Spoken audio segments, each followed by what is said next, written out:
కూడి వచ్చినటువంటి మీ అందరికీ నా హృదయపూర్వకమైనటువంటి వందనాలు తెలియపరుస్తున్నాను. అందరికీ వందనాలు.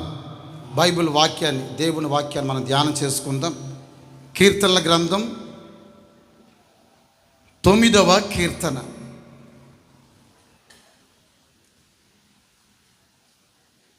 పదహారు వాక్యాన్ని చదువుకుందాం. యెహోవా ప్రత్యక్షమాయెను, ఆయన తీర్పు తీర్చి ఉన్నాడు. దుష్టులు తాము చేసుకున్న దానిలో చిక్కి ఉన్నారు. ఈ ఒక్క మాట మీద మీకు ఈ వారం వచ్చే వారం కూడా ఒక చక్కని విషయాన్ని మీతో చెప్పాలని నేను ఆశపడుతున్నాను. జాగ్రత్తగా మీరు వాక్యం వింటే మీకు చాలా చక్కగా నేను చెప్పే విషయాలు మీకు అర్థమవుతాయి. ఇక్కడ రాస్తున్న మాట అందరూ చెప్పండి ఒకసారి ఆ మాటని, 16వ వాక్యాన్ని. యెహోవా ప్రత్యక్షమాయెను. కొంచెం గట్టిగా అనండి ఈ మాటని.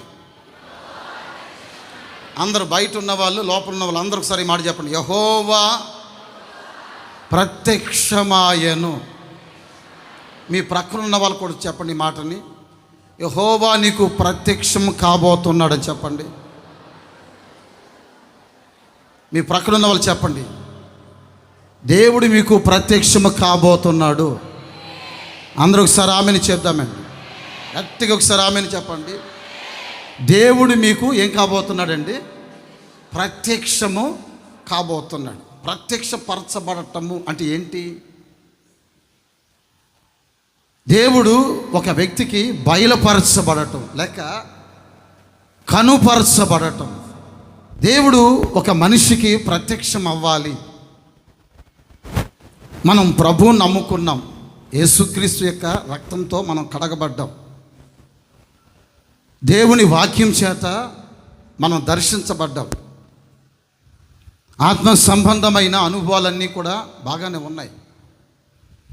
కానీ మనము ప్రత్యక్షం, మన జీవితంలో దేవుడు ప్రత్యక్షమయ్యే ఒక అనుభవం ఒకటి ఉంది. ప్రతివాడు దేవుని యొక్క ప్రత్యక్షతను అనుభవించాలి. అందరూ ఒకసారి ఆమెను చెప్పండి. మరొకసారి చెప్దాం, ఆమెను చెప్పండి. ప్రతి వాడు అనుభవించాలి దేవుని ప్రత్యక్షతను. దేవుని చూడాలి. దేవుని దర్శనం ఒక వ్యక్తికి కనబడాలి. దేవుడు కనుపరచబడాలి. దేవుడు నేను చూశాను, లేక ఆయన నాకు ప్రత్యక్షమయ్యాడు, ఆయన నాకు ప్రత్యక్షమయ్యాడు, ఆయన నాకు కనబడ్డాడు, ఆయన నా జీవితంలో దర్శనమయ్యాడు, ఆయనతో నేను ఆయనతో ఇద్దరం ముఖాలు చూసుకునేటట్లుగా ఒక ఆత్మ సంబంధమైన ఒక అనుభవం నాలో కలిగింది అనే ఒక ఆత్మీయ అనుభవంలోనికి దేవుని బిడ్డలు రావాలండి.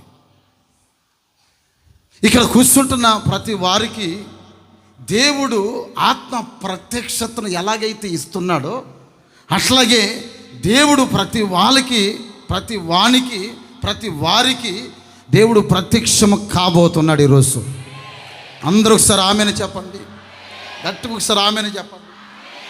దైవజనుడైన పౌలు అంటాడు కదా, నాకు కలిగిన ప్రత్యక్షతలు బహు విశేషమైనవి. ఎన్నిసార్లు ఆయనకు ప్రత్యక్షమయ్యాడంటే ఆ ప్రత్యక్షమైన ప్రతి సందర్భాలలో ఆ విశేషాన్ని నేను చెప్పేదానికి వర్ణాతీతమైంది. అలాంటి ప్రత్యక్షతలు నేను అనుభవించాను, నేను చూశాను. ఆయన నాకు కనబడ్డాడు, ఆయన నాతో మాట్లాడాడు, ఆయన నాకు దర్శనమయ్యాడు. పలుసార్లు ఆయన ప్రత్యక్షతను నేను అనుభవించాను. బహు విశేషమైన ప్రత్యక్షతలు నాకు ఉన్నాయి. అప్పుడు అన్నారు కదా, మరి ఇన్నిసార్లు దేవుడు నీకు ప్రత్యక్షమైతే మరి కళ్ళలో జబ్బు ఉంది కదా, ఎప్పుడు చూసినా రోగాన్ని పెట్టుకుని బ్రతుకుతున్నావే, మరి దేవుడిని కనబడితే ఆ రోగం పోవాలి కదా అని అంటే, అప్పుడు పౌలు అన్నాడు కదా, నాకు కలిగిన ప్రత్యక్షతలు బహు విశేషమైనవే, అయితే నేను హెచ్చిపోకుండా ఉండునట్లు నా శరీరంలో దేవుడు ఒక ముళ్ళు పెట్టాడు. నాకు అంతే. నాకు ఎంత ప్రత్యక్షత, దేవుడు నాకు కనపడ్డాడు, దేవుడు నాతో మాట్లాడాడు, దేవుడు నాకు అద్భుతాలు ఇచ్చాడు, మహత్కారాలు ఇచ్చాడు, ఏమండి సూచక్రియలు చేసేస్తున్నాను అని నా అంతట వాళ్ళు లేడు అని నేను చెప్పుకొని ఎక్కడ హెచ్చించిపోతానో లేక ఎక్కడ నేను కొమ్ములు వచ్చేస్తాయో అని నేను హెచ్చిపోకుండా ఉండేటట్లుగా ఆయన శరీరంలో ఏముంచాడు చెప్పండి ఏముంచాడు? దేవుడు మీకు ప్రత్యక్షం అవ్వాలి, దేవుడు నాకు ప్రత్యక్షం కావాలి. ఇక్కడ కూర్చున్న మీ అందరికీ దేవుడు ప్రత్యక్షం కావాలి. ప్రత్యక్షం కావాలి అనుకున్న వాళ్ళు విశ్వాసంతో చేతులు పైకి ఒకసారి చెప్పండి, కొంచెం గట్టిగా చెప్పండి. అసలు ఆయన ఎందుకు ప్రత్యక్షం అవుతాడు? ఒక్క విషయం మీకు క్లారిటీ ఇచ్చి తర్వాత ఆయన ఎవరికి ప్రత్యక్షం అవుతాడో ఒక 4 మాటలు చెప్తాను మీకు. చాలా జాగ్రత్తగా మీరు వినాలి. యోహాను రాసిన మొదటి పత్రిక 3వ అధ్యాయం 8వ వాక్యాన్ని చదువుతున్నారు. అపవాది మొదటి నుండి పాపము చేయుచున్నాడు గనుక పాపము చేయువాడు అపవాది సంబంధి. అపవాది వాని యొక్క క్రియలను లయపరచుటకే దేవుని కుమారుడు ప్రత్యక్షమాయెను. కొట్టండి చప్పట్లు. మరి ఇంతేనా? ఇలాగే కొడతారా? అపవాది యొక్క క్రియలను లయపరచుటకే ఆయన ప్రత్యక్షమయ్యాడు. అందరూ ఒకసారి ఆమెను చెప్పండి, చేతులు పైకి ఎత్తి ఆమెను చెప్పాలి. విశ్వాసంతో ఒకసారి ఆమెను చెప్పండి.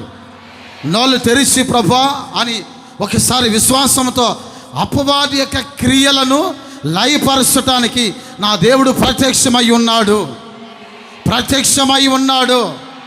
ఆయన ఎందుకు ప్రత్యక్షపరచబడ్డాడు తెలిసిన? సాతాను మొదటి నుండి మనుషుల చేత పాపాన్ని చేయిస్తున్నాడు. ఆ పాపము యొక్క క్రియలు ఉన్నాయే, దాన్ని లయపరచడానికి లేక తొలగించడానికి యేసుక్రీస్తు ఆయన ప్రత్యక్షమయ్యాడు. అందరూ ఒకసారి ఆమెను చెప్పండి. ఇదిగో మనం భూమి మీద ఉన్నాం, ఒక రోజు రాబోతుంది ఆయన మేఘాల మీద మన కొరకు ప్రత్యక్షం కాబోతున్నాడు. ఆయన 3 విధాలుగా ఆయన ప్రత్యక్షం అవుతాడు. మొదటిది చెప్పాను, ఆయన యేసు ప్రభు భూమి మీద పుట్టడం వలన ఆయన ప్రత్యక్షపరచబడ్డాడు అని చెప్పాను. రెండో విషయం, ఆత్మీయులకి దేవుడు ప్రత్యక్షపరచబడుతూ ఉంటాడు. అందుకని వాక్యం అంటుంది కదా, ఏంటి మనము ఆరాధిస్తున్నటువంటి దేవుడు పురాతన కాలము మొదలుకొని శాశ్వత కాలము వరకు ఆయన ప్రత్యక్షపరచబడుతూ నుండేనో. అందరూ ఒకసారి ఆమెను చెప్పండి. ఏ కాలం నుంచి అంట? పురాతన కాలం నుండి శాశ్వత కాలము వరకు ఆయన ప్రత్యక్షమవుతూ ఉన్నాడు.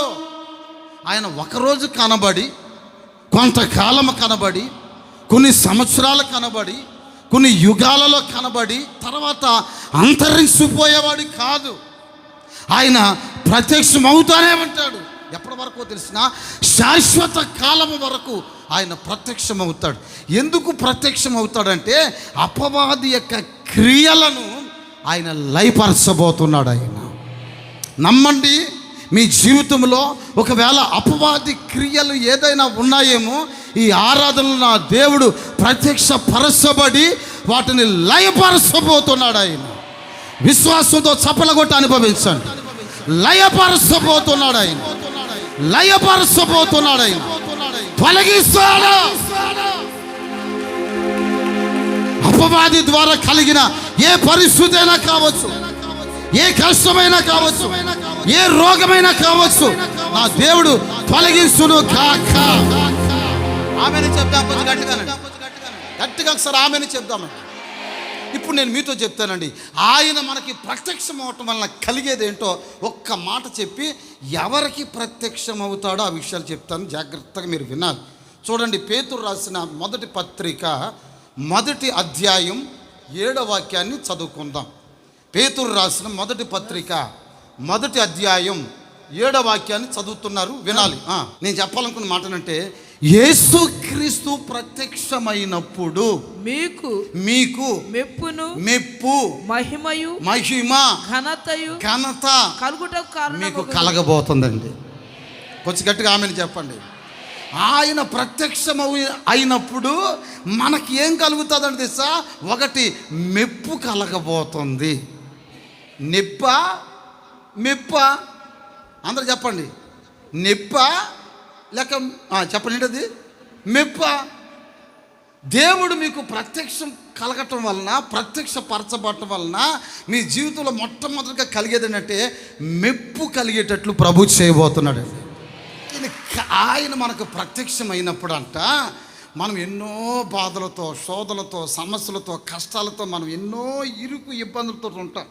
అట్లాంటి సమయంలో ఆయన కనబడంగానే, ఆయన ముఖాన్ని చూడంగానే ఇక మన బాధలు, మనకున్న సమస్యలు అన్నీ కూడా తొలగిపోయి ఎక్కడ లేని మెప్పు, ఆదరణ మనకి కలగబోతుందండి. చేతులు పైకి దూసి రామని చెప్పండి. ఏం కలగబోతుందండి? మెప్పు, తర్వాత మహిమ, తర్వాత ఘనత. చూసారా? మెప్పు కలుగుతుంది, ఘనత కలుగుతుంది, మహిమ కలుగుతుంది ఆయన మనకు ప్రత్యక్షమైనప్పుడు. కనుక దేవుడు ప్రత్యక్షం కావాలి నా జీవితంలో, నా దేవుడు నాకు ప్రత్యక్షం అవ్వాలి నా విశ్వాస యాత్రలో. నేను ఇన్ని సంవత్సరాలు ప్రభువుని విశ్వసిస్తున్నాను, ఒక్కరోజు కూడా ఆయన నాకు ప్రత్యక్షం కాలేదే. నాకు ప్రత్యక్షమైతే మెప్పు కలుగుతుంది, నాకు ప్రత్యక్షమైతే ఘనత కలుగుతుంది, నాకు ప్రత్యక్షమైతే మహిమ కలుగుతుంది అని విశ్వసించిన వాళ్ళంతా కూడా ఒకసారి చేతులు పైకెత్తి ఘాటుగా ఒకసారి అల్లే చెప్పండి, మరొకసారి అల్లలే చెప్పండి, మరొకసారి చెప్తే అల్లలే చెప్పండి. ఘాటుగా చప్పలు కొట్టి ప్రభుని స్తుతించండి. ఒకసారి ఘాటుగా చప్పలు కొట్ట, చేతుల పైకి ఒకసారి అల్లే చెప్తాం హల్లెలూయా.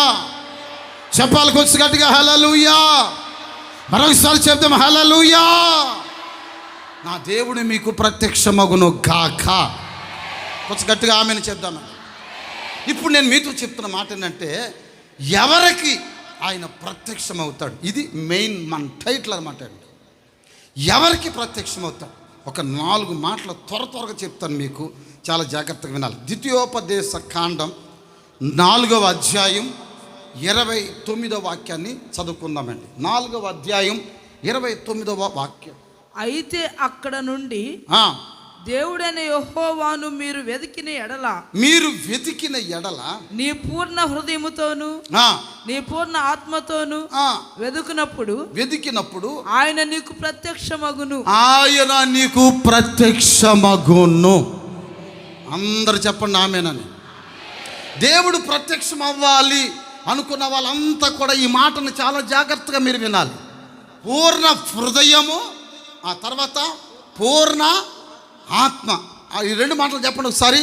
పూర్ణ హృదయము, ఆ తర్వాత పూర్ణ ఆత్మతో మీరు నన్ను వెతకాలి. అందరూ చెప్పండి ఒకసారి. మీరు నన్ను వెతకాలి, మీరు నన్ను వెతకాలి. చూడండి, దేవుని నేను వెతుకుతున్నాను, దేవుని నేను వెతుకుతున్నాను. ఎలా వెతకాలి అనేది విషయం మనకు తెలియాలి.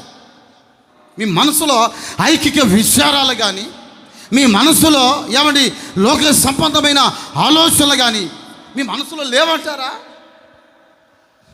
మనం దేవుని వెతకాలి అని అనుకుని ఈ స్థలానికి వచ్చాం కదా, ఎలా వెతుకుతున్నాం? బైబిల్లో రాస్తున్నటువంటి కొన్ని విషయాలు ఈరోజు నేను మీతో చెప్తున్నాను. దేవుని వెతకడం అంటే ఆయన కనబడడానికి కాదు, మనుషులకి ఆయన మరుగైన వాడేం కాదండి. ప్రతి మనిషి గుర్తుపెట్టుకోవలసిన విషయం, సమయం దొరుకుతున్నప్పుడు బైబిల్ రాస్తుంది కదా, ఆయన సమీపముగా ఉన్నప్పుడే ఆయన మీరు వెతకండి. ఆయన చాలా సమీపంగా ఉంటున్నాడు, ఆయన వెతకండి. ఆయన వెతికే వారికి ఆయన దొరకబోతున్నాడు. ఆయన చేతుల పైకెత్తి ఒకసారి ఆమెను చెప్దామండి, కొంచెం గట్టిగా ఆమెను చెప్పండి. దొరుకుతాడు ఆయన. దేవుని వాక్యంలో చాలా సుస్పష్టంగా రాయబడి ఉంది, నేను మీకు ప్రత్యక్షం అవ్వాలంటే మీరు నన్ను వెతకాలి. ఎలా వెతకాలి? దేవుని వాక్యంలో మీరు నన్ను వెతకాలి, పరిశుద్ధతలో మీరు నన్ను వెతకాలి, విశ్వాసముతో మీరు నన్ను వెతకాలి, పూర్ణ ఆత్మచేత మీరు నన్ను వెతకాలి. మీరు అలా నన్ను వెతికితే నేను మీకు ప్రత్యక్షము కాబోతున్నాను. చేతులు పైకెత్తి కొంచెం గట్టిగా ఆమెను చెప్దామండి. చేతులు పైకెత్తి ఒకసారి కొంచెం గట్టిగా ఆమెను చెప్దాం. నిజమే, ఈరోజు నేను మీతో చెప్తున్న మాటని జాగ్రత్తగా వినండి. దేవుడు నిజంగా నీ జీవితంలో ప్రత్యక్షమయ్యాడా? ఎప్పుడైనా దేవుని కళ్ళతో చూడటము కానీ, ఆయన స్వరాన్ని నీ వినటం కానీ అలాంటి ప్రత్యక్షత నీ జీవితంలో కలిగి నువ్వు ఉన్నావా? ఎంతవరకు దేవుని సముఖానికి వస్తున్నావు, దేవుని వాక్యాన్ని వింటున్నావు, అయిపోయింది ఇంటికి వెళ్ళిపోతున్నావు, దేవుని సన్నిధిని ఎలా అనుభవించాలో ఒక విశ్వాసికి అర్థం కాని అగోచరమైన ఒక స్థితిలో పడి ఉంటున్నారో. ఎలా వెతకాలి? మీకు ఒక 2 విషయాలు చెప్తాను. చేతుల పైకి ఒకసారి ఆమెను చెప్పండి. కొంచెం ఎలా వెతకాలో మీతో చెప్తున్నాను. ఎతకటం అంటే ఏదో కనబడడానికి కాదు దాని అర్థం. ఒక ఆమె వెండి నాణెమును పోగొట్టుకుంది. ఏం పోగొట్టుకుంది అండి? వెండి నాణ్యాన్ని పోగొట్టుకుంది. ఒక హారాన్ని పోగొట్టుకుంది. తన జీవితంలో ఏమండి చాలా ప్రాముఖ్యమైంది. తన ప్రేమించి తనకి వివాహం చేసుకోబోతున్నటువంటి తన భర్త తన మెడలో వేశాడు 10 హారములు కలిగినటువంటి ఒక దండను. 10 హారములు కలిగినటువంటి ఒక దండను మెడలో వేశాడు. ఇశ్రాయేలీయుల సంప్రదాయ ప్రకారముగా ఆ 10 హారములు ఏంటి పెండ్లి అయ్యేంత వరకు ఆ మెడలో కనబడాలి, ఆ మెడలో ఉండాలి. అందుకనే సామెతల గ్రంథంలో అంటాడు కదా, ఇదిగో నీ మెడలో ఉన్నటువంటి ఆ హారమును కంఠహారమును నా కుమారుడా నువ్వు చాలా జాగ్రత్తగా కాపాడుకోవాలి. చేతులు పైకెత్తి ఒకసారి ఆమెను చెప్పండి. కొంచెం గట్టిగా ఆమెను చెప్పండి. గట్టిగా ఒకసారి ఆమెను చెప్దాం. నువ్వు బాప్తిస్మం పొందినప్పుడే నీ మెడలో ఒక హారం వేయబడింది. ఆ హారములో ఏమున్నాయో తెలిసిన 10 ముత్యముల చేత అలంకరించబడిన ఒక చక్కటి ఆభరణాలు అందులో ఉంచబడ్డాయి. ఆ హారమును నువ్వు చాలా జాగ్రత్తగా కాపాడుకోవాలి పెండ్లి అయ్యేంత వరకు. పెండ్లి కుమారుడు వచ్చి చూస్తాడు. చూడముగానే ఏమండి మొట్టమొదటిగా ఆ అమ్మాయి లావ్ అయిందా? ఆ అమ్మాయి ఏమైనా కొంచెం గ్లామర్ మెయింటెనెన్స్ చేస్తుందా?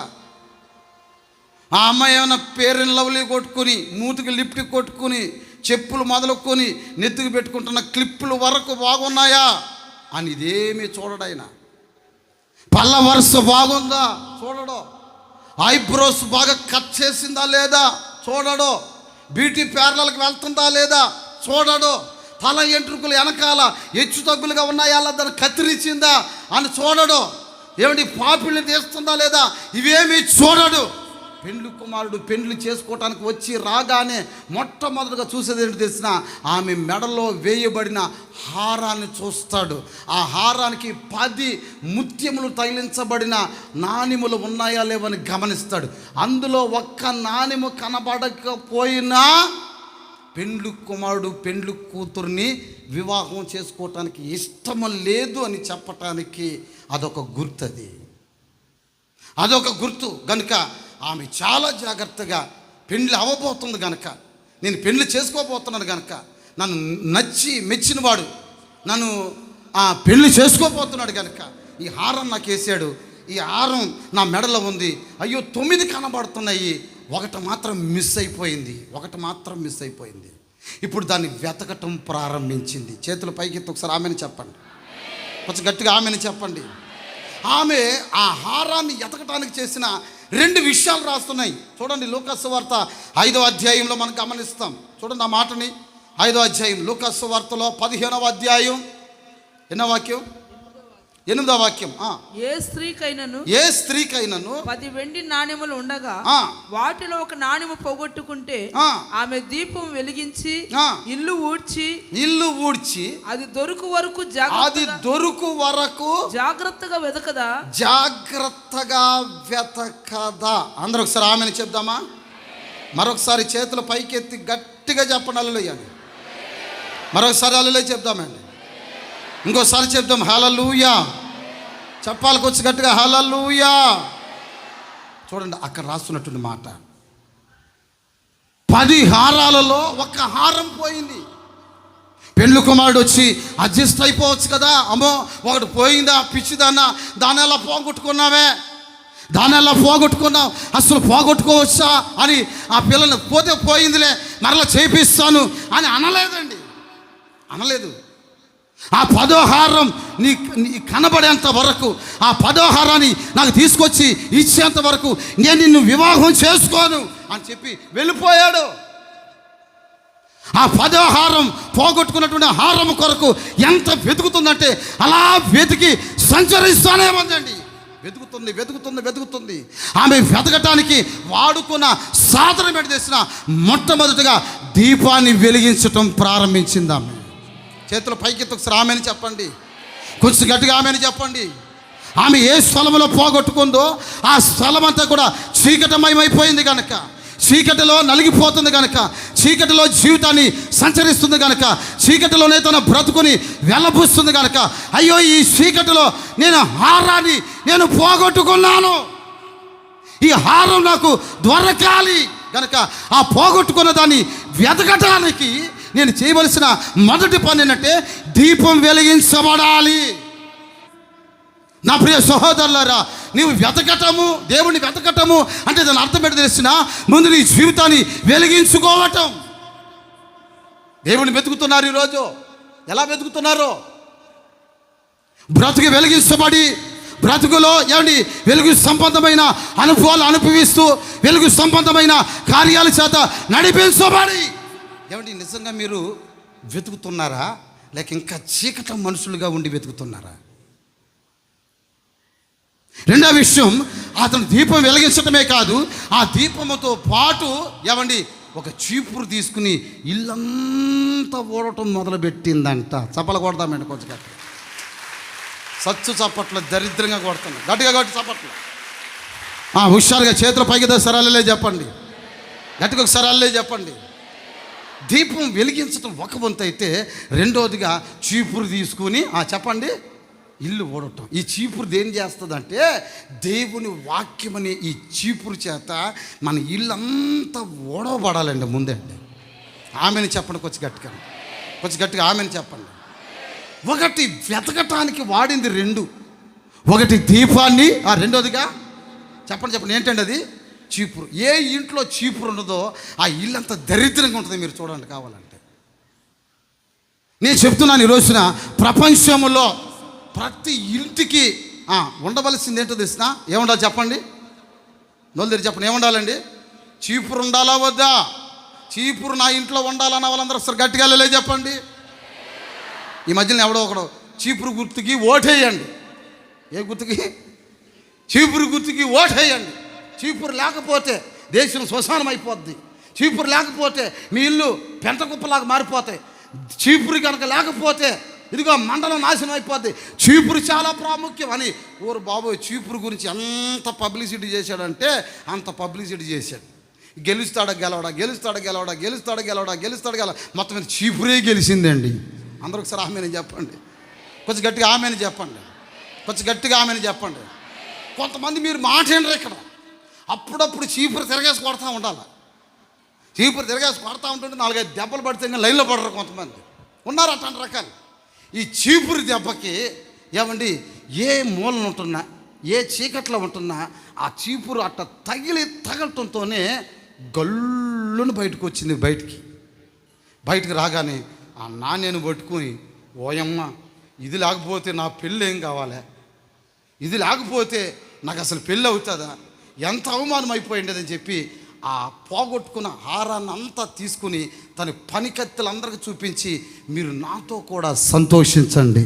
పరమగీతాల గ్రంథంలో ఒక చక్కటి మాట రాస్తుంది. చూడండి ఒకసారి ఆ మాటను చూద్దాం.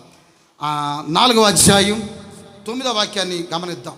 పరమగీతాల గ్రంథంలో 4వ అధ్యాయం 9వ వాక్యం. నా సహోదరి ప్రాణేశ్వరి నీవు నా ఉద్యానవనమునకు నా హృదయమును వశపరుచుకొంటివి. నీవు నా హృదయమును వశపరుచుకొంటివి. ఒక చూపుతో నా హృదయమును ఒక చూపే, ఇంకో రెండో చూపు చూడాల నువ్వు. ఒక చూపుతో నన్ను వశపరుచుకొంటివి. నీ హారములలో ఒక దాని చేత, అదిగో 9 ఉన్నాయి కదా, 9 కాదంట, ఒక్కదాని చేత నన్ను వశపరుచుకొంటివి. కొట్టండి చప్పట్లు మరి, అడిగే దెబ్బలు కొట్టండి. ఒక్క హారం. చూసావా పెండ్లి కుమారుని ఏంటి ఆమె తన వశపరుచుకోవటానికి ఒక్క చూపుతో చూసిందట. అమ్మో, ధవలవర్ణుడు రక్తవర్ణుడు నా ప్రాణ ప్రియుడు 10,000 పురుషుల్లోన పూజింపదగినవాడు. ధవలవర్ణుడు రక్తవర్ణుడు నా ప్రాణ ప్రియుడు 10,000 పురుషుల్లోన పూజింపదగినవాడు. ఎటిపోయినాను ఏం చేసినను నా మదిలో నిన్నే తలంచుచున్నాను. ఒకసారి కనిపించి నీ స్వరము వినిపించవా. గట్టిగా చప్పలు కొడతాము, కొంచెం గట్టిగా చప్పలు కొడతాము. 9 హారాలు కాదు, ఒక్క దాన్ని వెతికి వెతికి వెతికి నేను పట్టుకున్నాను. ఎందుకో తెలిసిన, నేను నీ వశం అవ్వాలి, నీవు నా వశం అవ్వాలి. చప్పలు కొట్టండి కొంచెం గట్టిగా, గట్టిగా చప్పలు కొట్టండి. ఎలా వెతికింది? దేవుని వెతకటము అంటే ఎలా వెతకాలి, ఆయన మనకి ప్రత్యక్షం అవ్వాలి అని అనుకుంటున్నప్పుడు మనం వెతకవలసిన ఒక విధానం ఉంది. దాని చేత మనం కనుక వెతకగలిగితే నా దేవుడు మీకు ప్రత్యక్షం కాబోతున్నాడు. నా దేవుడు ప్రత్యక్షం కాబోతున్నాడు.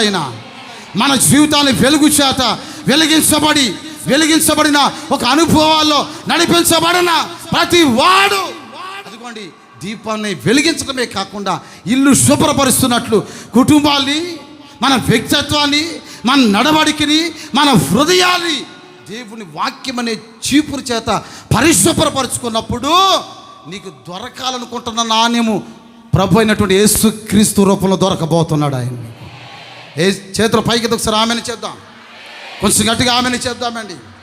బైబిల్లో రాస్తున్న మాట, యూదా వారు ఇశ్రాయేలు వారందరికీ ఆ దేశాన్ని పాలిస్తున్నటువంటి రాజు వాళ్ళతో చెప్తూ వచ్చాడు, ఇశ్రాయేలీయులారా, యూదా ప్రజలారా, మనమందరం యెహోవాను వెతుకుటకు. చూడండి ఒకసారి ఆ మాట, దినవృత్తాంతాల 2వ గ్రంథం 15వ అధ్యాయం 2వ వాక్యాన్ని మనం చదువుకుందాం. ఆసా రాజు, యోధావారులారా, బెన్యామీనీయులారా, మీరందరూ నా మాట వినుడి.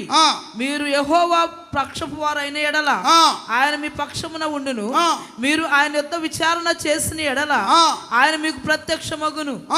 మీరు ఆయనను విసర్జించిన ఎడల ఆయన మిమ్మల్ని విసర్జించును. నిజమైన దేవుడైనను ఉపదేశము చే యాజకులైనను ధర్మశాస్త్రమైనను ధర్మశాస్త్రము గాని చాలా దినములు ఇశ్రాయేలీయులకి లేవు. తమ పని పాటలు చక్కపరచుకోవడానికి వాళ్ళకి సమాధానం లేదు. ఆ దేశంలో భయంకరమైన ఒక శాపం వెళ్తాండమాడుతూ వస్తుంది. ఎందుకు ఆ దేశానికి ఆ శాపం పట్టింది? మనుషులు పని పాటలు చక్కపరుచుకుందామంటే భయముతో, కల్లోలమ చేత, కలవరాల చేత మనుషులు మగ్గిపోతున్నారు. అలాంటి పరిస్థితుల మధ్యలో ఏం చేయాలో తన ప్రజలకు అర్థం కాలేదు. రాజు చెప్తూ వస్తున్నాడు కదా, మన దేశంలో కల్లోలం ఉంది, మన దేశంలో కలవరాలు ఉన్నాయి, మన దేశంలో సమాధానం లేదు, బయటికి వెళ్ళిన వారు మళ్ళా లోపలికి వస్తారని పరిస్థితులు లేవు. ఇలాంటి పరిస్థితుల మధ్యలో మన దేవుని మనం వెతకాలి. దేవుని వెతకటానికి మన మనసు నిలుపుకుందాం అని రాజుగారు ప్రజలకి అనౌన్స్మెంట్ చేయించాడండి. ఏమన్నాడు తెలిసినా, మీరు యెహోవా పక్షము వారైతే దేవుడు మీ పక్షంగా ఉండబోతున్నాడు. చేతుల పైకి సరాలే చెప్పండి. ఒకవేళ కాదు, కుదరదు, మా వల్ల కాదు, ఈ ఆత్మీయ జీవితంలో మేము నడవలేమని ఒకవేళ మీరు అనుకుంటారేమో, బైబిల్ రాస్తుంది, వారు నిజమైన దేవుడు లేనప్పుడు, ధర్మశాస్త్రము లేనప్పుడు, యాజకుడు లేనప్పుడు వాళ్ళ పరిస్థితులు అలా మారుస్తాయి. నిజమైన దేవుడు లేడంట, వాళ్ళకి ధర్మశాస్త్రము లేదంట, చెప్పే సేవకుడు కూడా ఆ స్థలాలు లేనట్టండి. అలాంటి పరిస్థితుల మధ్యలో రాజుగారు చెప్తున్న మాట ఏంటి తెలిసిన, నిజదేవుడు లేడు, ధర్మశాస్త్రము లేదు, యాజకుడు లేడు, ప్రజలు కల్లోలములో ఉన్నారు, అసమాధానంలో ఉన్నారు, కలవరాల చేత, రోగాల చేత, సమస్యల చేత మొత్తబడ్డారు. ఇలాంటి పరిస్థితుల మధ్యలో నుంచి మనం ఎలా విడుదల పొందాలో అర్థం కావట్లేదు. అయ్యో ఇక లాభం లేదు. మనం గనక దేవుణ్ణి వెతకటం ప్రారంభిస్తే ఆయన మనకి ప్రత్యక్షము కాబోతున్నాడు. ఆయన చేతుల పైకి దసరాలే చెప్పండి. గట్టిగా గట్టిగా చప్పలు కొడితే ప్రభుని స్తుతిద్దాం. మనమంతా గట్టిగా చప్పలు కొడదామండి. చేతుల పైకి దసరాలే చెప్దాం. కొంచెం గట్టిగా అలలే చెప్దామండి. అక్కడ రాసిన మాట 15వ వాక్యంలో చివరిలో రాసిన మాట చేసిన ఇలాగిన ప్రమాణము చేయుచుండగా యూదావారు సంతోషించిరి. వారు పూర్ణ హృదయముతో ప్రమాణం చేసి పూర్ణ హృదయముతో ఆయన వెతుకుచు నుండిరి కనుక యెహోవా ప్రత్యక్షమై చుట్టూనున్న దేశస్థులతో యుద్ధము లేకుండా చేసి వారికి నెమ్మది కలుగు చేశాడు. అందరూ ఒకసారి ఆమెను చెప్దామా? కొంచెం గట్టిగా ఆమెను చెప్దామా? చూసారా, ప్రత్యక్షమైన ఆ దేవుడు వాళ్ళ జీవితంలో ఏం చేశాడు తెలుసండి? వాళ్ళకి నెమ్మది కలుగు చేశాడు. అంటే అండి, మీరు యెహోవా పక్షపు వారిగా మార్చబడాలి. మీరంతా చేతుల పైకెత్తి ఒకసారి ఆమెను చెప్పండి. కొంచెం గట్టిగా ఆమెను చెప్పండి. లోకపు పక్షాన్ని నిలబడతావు, మనుషుల పక్షంగా నిలబడతావు, అధికారుల పక్షముగా నిలబడతావు, ఆస్తి అంతస్తులు ఉంటున్న మనుషుల తట్టు నిలబడి వారి పక్షంగా నువ్వు నిలబడతావు. నాకు తెలియదు, కానీ దేవుని పక్షంగా ఎవరైతే నిలబడుతున్నారో వాళ్ళందరికీ నా దేవుడు ప్రత్యక్షమయ్యి వాళ్ళకి యుద్ధాలు లేకుండా చేసి వాళ్ళకి నెమ్మది కలుగు చేయబోతున్నాడండి. వాళ్ళకి చేతుల పైకెత్తి ఒకసారి ఆమెను చెప్తామండి. గట్టిగా ఒకసారి ఆమెను చెప్తాం. మొదటి విషయం చెప్పాను, ఆయన ఎవరికి ప్రత్యక్షం అవుతాడు అని అంటే, మొదటగా ఆయన వెతికే వారికి మాత్రమే ప్రత్యక్షం అవుతాడు. ఆయన వెతకడం అంటే ఎలా వెతకాలి? ఒకటి, దీపాన్ని వెలిగించి, రెండవదిగా చీపురుతో మొత్తం ఊడ్చి శుభ్రపరిచే వాళ్ళకి మాత్రమే ఆయన ప్రత్యక్షం కాబోతున్నాడు. అందరూ ఒకసారి ఆమెను చెప్దామండి. రెండవ విషయం చెప్తున్నాను. సమూయేలు మొదటి గ్రంథంలో 3వ అధ్యాయం మొదటి వాక్యాన్ని చదువుకుందాం.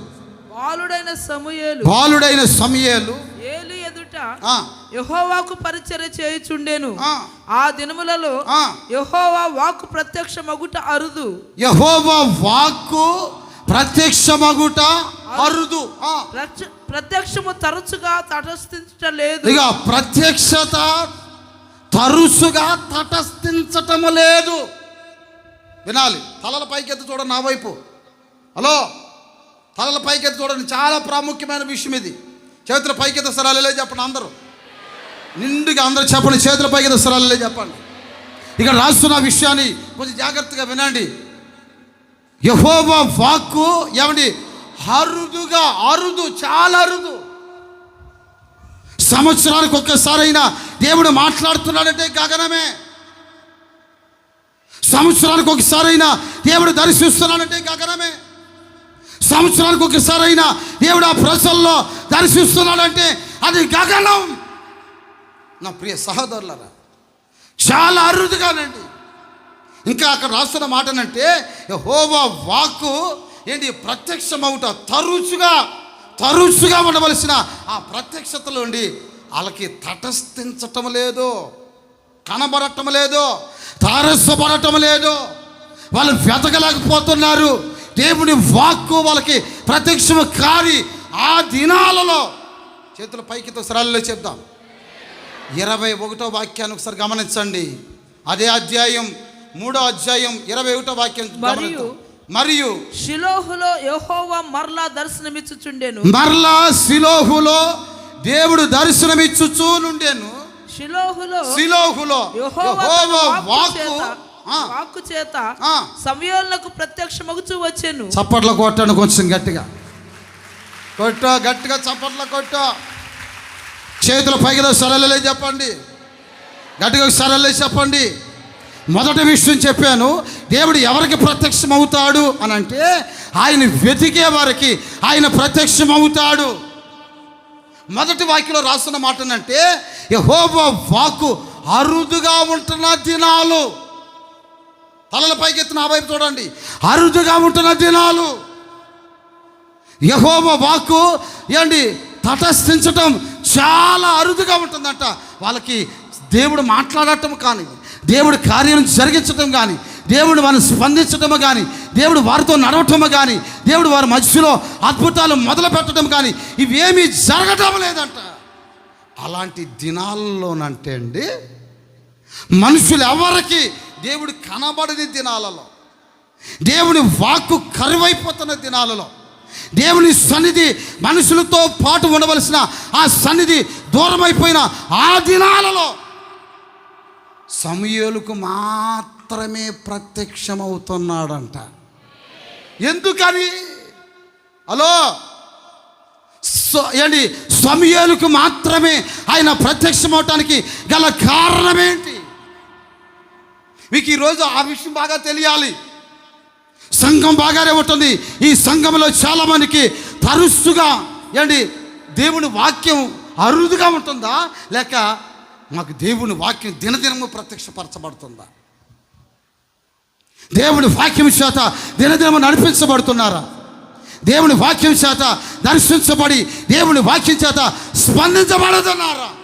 ఒకసారి మీరు ఆలోచన చేయండి. ఎలాంటి స్థితి, ఏ పరిస్థితుల మధ్యలో మనం ముందుకు వెళ్తున్నాం?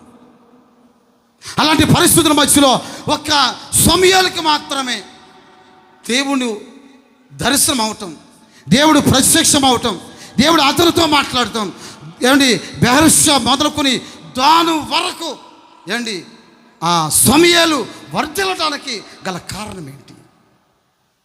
సమూయేలుకి మాత్రమే సమూయేలుతో వచ్చి మాట్లాడుతున్నాడంట, సమూయేలుతో చక్కగా మాట్లాడుతున్నాడంట, సమూయేలుకి విషయాలు చెప్తున్నాడంట, సమూయేలుకి తోడుగా ఉంటున్నాడంట, సమూయేలుని దేవుడు అభివృద్ధి పరుస్తున్నాడంటే అండి. చప్పట్లు కొట్టి ప్రభుని స్తుతించండి.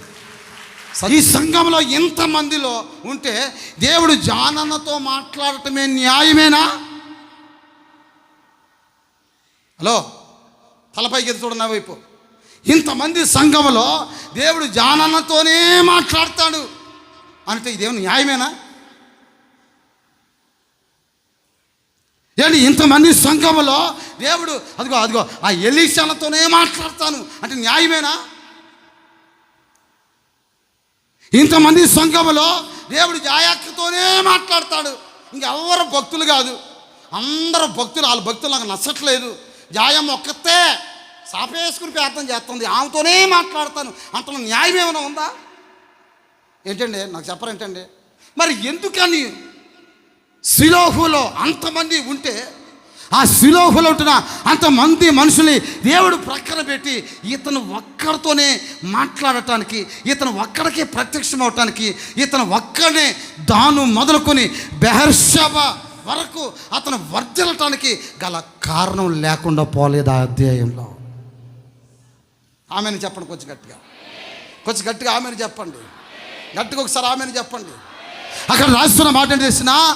షిలోహులో దేవుని మందిరంలో దీపము ఆరిపోకముందు, షిలోహులో ఉంటున్న దేవుని మందిరంలో ఉంటున్న దీపాలు ఆరిపోయే పరిస్థితి వచ్చిందట. అలాంటి ఆరిపోతున్న ఆ పరిస్థితుల మధ్యలో కన్న తల్లి గుర్తుపెట్టింది, అయ్యో ఇశ్రాయేలీయుల మధ్యలో ఉండవలసిన ఆ ప్రభావం, ఇశ్రాయేలీయుల మధ్యలో ఉండవలసిన ఆ సమాధానం, ఇశ్రాయేలీయుల మధ్యలో ఉండవలసిన ఆ సన్నిధి ఇప్పుడు ఆరిపోతుంది. అయ్యో దీపాన్ని వెలిగించే వాళ్ళు లేరు. ఆ మందిరంలో ఉంటున్నటువంటి ఏలి ముసలాడైపోయాడు. ఆ మందిరంలో ఉంటున్నటువంటి ఏలి కళ్ళు కనబడటం లేదు. ఆ మందిరంలో ఉంటున్నటువంటి ఆ పెద్ద ఆయనకి ఏంటి లేవలేక కూర్చోలేక నానా ఇబ్బందులు పడుతున్నాడు. ఇలాంటి పరిస్థితుల మధ్యలో అయ్యో మా నాన్నకి కళ్ళు లేవే, మన తండ్రికి చెవులు వినబడట్లేదు, కూర్చుంటే లేవలేడు, లేస్తే కూర్చోలేడు, ఇలాంటి పరిస్థితి మా నాన్నకు వచ్చింది అని ఏంటి తమకున్నటువంటి కొడుకుల్లో ఒక్కడైనా దీపం ఆరిపోతున్న ఆ సందర్భాల్లో దీపాన్ని కత్తిరించి దాంట్లో నూనె పోసి దీపాన్ని వెలిగించాలని ఆ ఇంకిత జ్ఞానం ఏలీ కుమారుల్లో కూడా లేదో. మీకు అర్థమవుతుందని నేను చెప్పే మాట. ఏలీ కుమారుల్లో కూడా దీపాన్ని వెలిగించాలని ఆ మనస్సు లేదు. కారణం ఏంటి తెలిసిన? బైబిల్లో రాస్తున్న మాట ఏంటి తెలిసిన? ఏలీ కుమారులు మాంసాపేక్ష ఏలీ కుమారులు మాంసాపేక్ష కలిగిన వారై మెత్తగా ఉంటున్న మాంసం ముక్కలన్నీ తీసుకుని ప్రక్కకు తెచ్చుకొని ఉడకబెట్టుకొని తింటున్నారంట వాళ్ళు. దేవుని మందిరానికి వస్తున్నటువంటి అర్పణలో శ్రేష్టమైనవి ఏది? గుండెకాయలు, గుండె, లివరు, కిడ్నీ, ఏది మెత్తకుంటే దాన్ని వదట్లా. అన్నీ మెత్తగానే కావాలి మన వాళ్ళకి. మాంసం తెచ్చుకున్నాను అన్ని తెచ్చుకొని మొత్తం మీద తెచ్చుకొని చూపరికి ఉడకపెట్టుకుని తినాలని ఎంత ఆశ అంటే అంత ఆశ. మెత్తగా ఉండే, కాళ్ళ గ్రిప్ లేదు, మెత్తగా ఉన్నాయని ఏలీ కుమారులు తింటున్నారు అక్కడ. వాళ్ళకి కండ్లు బాగానే ఉన్నాయి, మనకేమో తొడలు వణుకుతున్నాయి. ఇక్కడ తొడలు వణుకుతున్నాయి. ఒక గంట సేపు ఏమండి ఆ అందరి తల్ల మీద చేతులు పెట్టి ప్రార్థన చేద్దాం, గూళ్ళు నొప్పి. ఎంతమంది కానీ చేసేది? చేయించుకున్నామని మళ్ళీ చేయించుకుంటుండే. మనం ఏం చేసేది? ఇక ఏలీ కుమారులు చేసే పనులు. దీపం ఆరిపోతున్న పరిస్థితుల మధ్యలో దీపాన్ని వెలిగించే నాథుడు అక్కడ లేడు. అలాంటి పరిస్థితుల మధ్యలో సమూయేలు తల్లి అన్న ఏం చేసింది తెలిసిన? అమ్మో, దేవుని మందిరంలో దీపం మారిపోతుంది, ఇక లాభం లేదు, నా కుమారుడిని ఆ మందిరంలో ప్రతిష్ఠించాలి. దీపం వెలిగించేవాడు ఏలీ తర్వాత సమూయేలే మార్చబడాలి. చప్పట్లు కొట్టి ప్రభుని స్తుతించడానికి వచ్చి గట్టిగా. ఎవడు దేవుని మందిరంలో దీపాన్ని వెలిగించడం మొదలు పెడతాడో ఆ దీపాలు వెలిగించేవాడికి నా దేవుడు ప్రత్యక్షము కాబోతున్నాడు. అరుదుగా ఉంటున్న దినాలలో దేవుని మందిరంలో దీపాన్ని వెలిగిస్తున్న సమూయేలుకి మాత్రమే దేవుడు ప్రత్యక్షమయ్యాడు. కారణం, దీపాన్ని వెలిగించే వ్యక్తిలో మొట్టమొదటి వ్యక్తి ఎవరో తెలుసునా? చెప్పండి, ఎవరండి? సమూయేలు ఉన్నాడు అక్కడ. చేతుల పైకి ఒకసారి ఆమెను చెప్పండి. మీరు రెండో వాక్యాన్ని చదువుకోండి. దీపము ఆరిపోక మునిపే సమూయేలు నిబంధన మందసము దగ్గర పడుకుని ఉన్నాడు. ఎందుకు పడుకున్నాడో తెలిసినా? ఆ దీపం ఆరిపోకూడదు. రాత్రనక పగలనక ఆ దీపం ఆరిపోకుండా అలాగే వెలిగించబడాలి. అవి నూతన పరచబడాలి.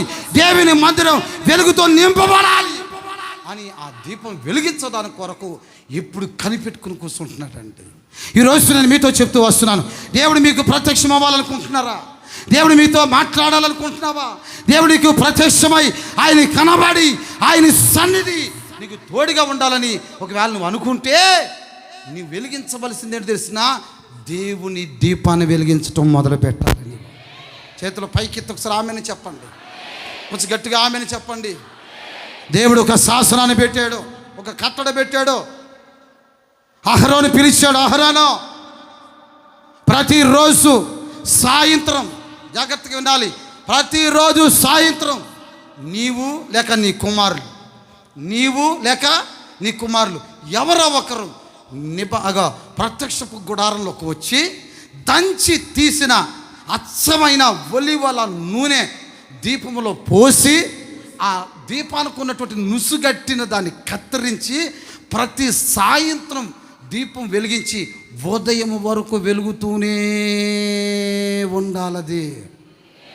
అది మీకు నిత్యమైన కట్టడ. ఆ దీపం ఆరిపోయిన రోజు నీవు నీ సంతతి నశించిపోతారు. గుర్తుపెట్టుకో. బైబిల్ రాస్తుంది, ఉదయం మొదలుకొని సాయంకాలం వరకు యెహోవా నామము స్తుతి నొందదగిన, చెప్పండి, స్తుతి నొందదగిన నామం అని రాయబడి ఉంది. కొట్టండి గట్టిగా చప్పట్లు, మరి గట్టిగా చప్పట్లు కొట్టండి. ఉదయం మొదలుకొని సాయంత్రం వరకు. నా ప్రియ సహోదరులారా, ప్రతి సాయంత్రం దీపాన్ని వెలిగించాలి. ఆ దీపం ఆరిపోకుండా జాగ్రత్త పడాలి. ఏమండి, ఆ అహరోను కుమారులు దేవుడు చెప్పాడు, మీరు ఇలా చేశారనుకో మీ తర్వాత తరతరాల యాజకత్వం మీకును మీ సంతానానికి అట్లాగే నిలిచి ఉంటుందని చెప్పాడు. దేవుడు ప్రత్యక్షం అవ్వాలా? దేవుడు ప్రత్యక్షమై దేవుని చూడాలి, దేవుడు నేను కనుగొనాలి అని ఒకవేళ నువ్వు అనుకుంటే కనుక ఈరోజు నువ్వు చేయవలసిన పని తెలిసిన, నేను దేవుని దీపాన్ని వెలిగిస్తున్నానా లేదా? ప్రతి సాయంత్రం నుండి ప్రతి ఉదయం వరకు నేను దీపాన్ని వెలిగిస్తున్నానా లేదా? చేతులు పైకెత్తి ఒకసారి ఆమెను చెప్తామంటే దేవుని దీపం మారిపోవటానికి లేదు.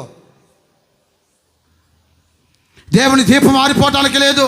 సంఘం చీకటైపోవటానికి లేదు. సంఘములో ఏంటి ఆత్మ సంబంధమైన ఆ వెలుగు చిరకాలము శాశ్వత కాలం నిలబడాలి. చేతులు పైకి ఒకసారి ఆమెను చెప్దామండి. గట్టుకు ఒకసారి ఆమెను చెప్దాం. నాకు చాలా సంతోషం మా సిస్టర్లను చూస్తే. సాయంత్రమైనా ఉదయమైనా ఏ సమయాన్ని ఉంటున్నా ఏంటి ప్రతి రోజు నేను వచ్చిన ఈ 3 సంవత్సరాలను గమనించింది ఏంటో తెలిసిన, ప్రతిరోజు దేవుని మందిరంలో దీపారాధన, ధూపం వేస్తానే, దీపాన్ని వెలిగిస్తానే సిస్టర్లు ఉంటారు, ప్రార్థనలు జరుగుతూనే ఉంటుంది. ఏదో ఒక కోణంలో దేవుని మందిరం చీకటమయమై ఉండకూడదు, అంతేనండి. ఆమెను చెప్పండి, కొంచెం గట్టిగా ఆమెను చెప్పండి. సిలోహు మందిరం అంట చీకటైపోతుందంట. అలాంటి సందర్భాల మధ్యలో ఏంటి సమూయేలుని తన తల్లి ప్రతిష్ఠించింది. రే దేవుని మందిరంలో కొడుకులు, వాళ్ళ పాస్టర్ గారి యొక్క కొడుకులు ఎవరు దీపాన్ని వెలిగించట్లేదురా, అది ఆరిపోతే ఆశీర్వాదం కాదు.